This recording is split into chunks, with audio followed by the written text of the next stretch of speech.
Hello guys, how are you? I hope you're all okay. Yes, keep taking good care of yourselves. Yes, here we go for another video. Today I'm wearing this shirt. Yeah, this is a tree. E ela tem a ver um pouquinho com a aula, né? Essa shirt, essa camisa tem um pouquinho a ver com a nossa aula hoje. Because in today's class, in this video, in today's class, we'll be talking about the weather, tá? Eu estou fazendo um vídeo para a aula da página 31, que fala sobre weather, tá? Para quem não sabe, a palavra weather é clima, né? Então a palavra weather é a palavra que a gente usa em inglês para clima. E tem um texto que na verdade é meio que um poem, né? Um poema, aí na page 31, e que tem o título de Weather Around the World. Então, a partir de agora, a gente vai falar um pouquinho, a gente está falando de natural disasters, né? Tá vendo que a gente está indo nessa mesma toada, nesse mesmo universo, nesse mesmo lugar. Né? A gente falou de natural disasters, a gente falou de volcanoes e a gente falou de tornadoes. E agora a gente vai falar de weather, né? Clima. Por quê? Porque o clima, né, de uma região, ele influencia, né, e muito nos natural disasters. Pois bem, então eu separei aqui, there is a text, né, tem esse texto, on page 31. Eu vou explicar essas palavras em boldface, as palavras que estão em destaque, tá? Eu vou explicar o significado delas e gostaria que vocês lessem um texto, né? A explicação dessas palavras vai facilitar muito, né, a compreensão de vocês do texto, e depois vou falar o que é para vocês fazerem nesse quadro, que está logo abaixo aí do text, The Weather Around the World, né, que é o clima ao redor do mundo, né? A gente sabe que o clima difere muito, né, mundo afora, né? Nosso clima here in Brazil, weather is totally different from Europe, né? From Asia, né? Da Ásia, Então a gente sabe que em Europe eles têm um tipo de weather, aqui a gente tem outro tipo de weather, né? E ok, so the words in boldface, né? Então o título do texto é Weather Around the World. O clima, né, ao redor do mundo afora, podemos traduzir assim, essa palavra around, dá essa ideia de ao redor, né, do mundo afora. Pois bem, então a primeira palavra que aparece aí é a palavra freezing, né? Todas essas palavras que estão em boldface, que estão em negrito, em destaque, elas se referem, né, they refer to weather, ou seja, tem a ver com clima. Pois bem, freezing significa muito frio. Então, quando eu falo it's freezing outside, é porque está muito frio, né? It's freezing outside. Depois aparece a palavra frost, que significa geada, tá? A palavra frost, né? Perdão, né? Então, primeiro aparece a palavra freezing, que é a palavra muito frio. Depois aparece a palavra snow, né? Snow significa neve, ok? Depois aparece a palavra shining, que é brilhante, brilhando, né? Aí falei, ó, the sun's shining in New York, ou seja, o sol tá brilhando, né? Depois aí sim aparece a palavra frost, que é a palavra geada. Mais abaixo aparece a palavra icy, né? Icy vem de ice, né?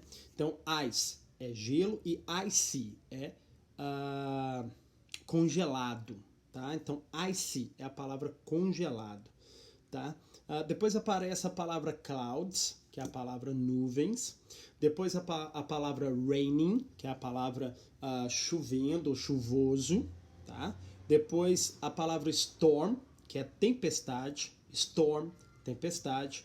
Hot, depois, que é a palavra quente, hot significa quente, né? Essa, né, muitos de vocês já devem estar familiarizados com ela.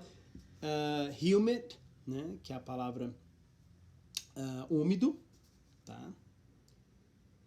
Depois aparece a palavra cold winds, que é ventos frios, tá? Cold, frio. Freezing é muito frio.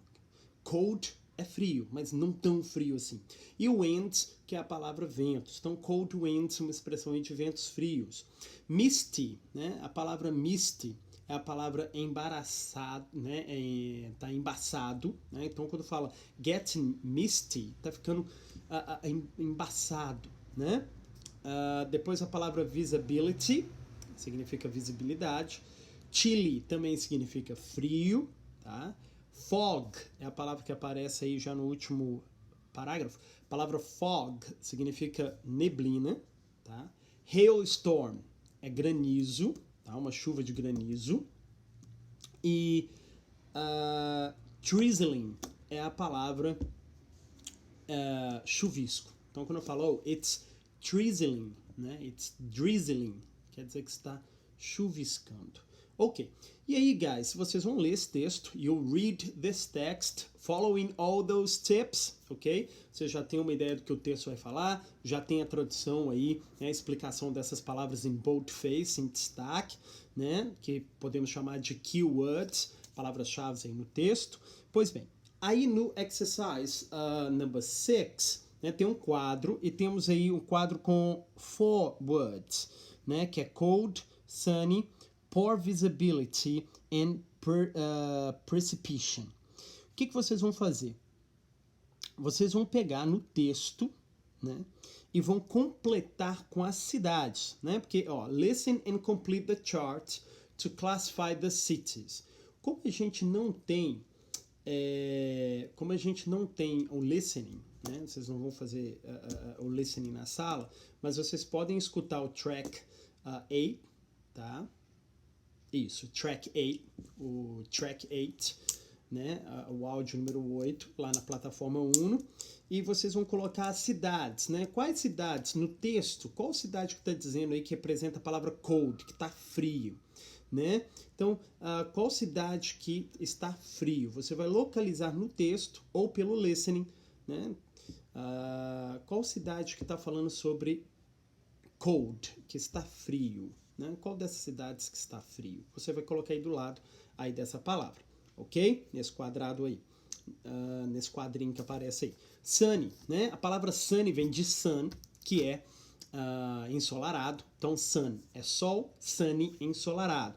Vocês perceberam que tanto na palavra sunny quanto na palavra icy, elas terminam com Y e elas representam um adjetivo, uma característica, e elas advêm, elas vêm de outras palavras em inglês. Então, sun, sol. Sunny, ensolarado. Tá? Isso é muito comum, esse prefixo, né? Essa terminação, quando a gente fala de weather, quando a gente fala de clima. Né? A gente tem, por exemplo, a palavra rain, que é chuva, e a palavra rainy, que é chuvoso. Né? A palavra snow, que a gente acabou de ver que é neve, e quando está nevando a gente fala que it's snowy, com Y no final. Então a mesma coisa acontece aí com sun, sol, sunny, ensolarado. Ice, gelo, e ice, congelado, né? Pois bem, e qual cidade aí no texto que fala que eles estão tendo um problema com poor visibility, ou seja, uma visibilidade muito ruim? Qual cidade, né? Então, no texto aí mostra aí onde que tem poor visibility, tá? Então é isso que vocês vão fazer, ok? E também eu peço que vocês observem, né, as outras palavras lá embaixo, né? Tem um outro quadrinho no exercise number 8, né? Eu gostaria que vocês também fizessem esse exercício, tá? Eu gostaria que vocês pesquisassem, né, no dicionário a tradução dessas palavras e registrassem lá no caderno de vocês, tá? Como a gente já fez a tradução das palavras do texto, então muitas, e eu dei essa dica da questão do Y, né, que o Y transforma um substantivo em adjetivo, vocês vão conseguir registrar lá com mais facilidade a tradução dessas palavras, tá? Então as palavras são essas que estão no orange, there is an orange chart, tá? Tem um quadrado, um quadro laranja. Esse orange chart, vocês vão pegar essas palavras, né? A primeira aí é drizzle, e vocês vão traduzir no caderno de vocês, ok? com as dicas que eu dei, né, da keywords, né, vocês vão conseguir encontrar, né, com a ajuda também de um dicionário, a tradução dessas palavras, ok? So, see you in the next video, ok? Keep taking good care of yourselves. Bye bye, see you.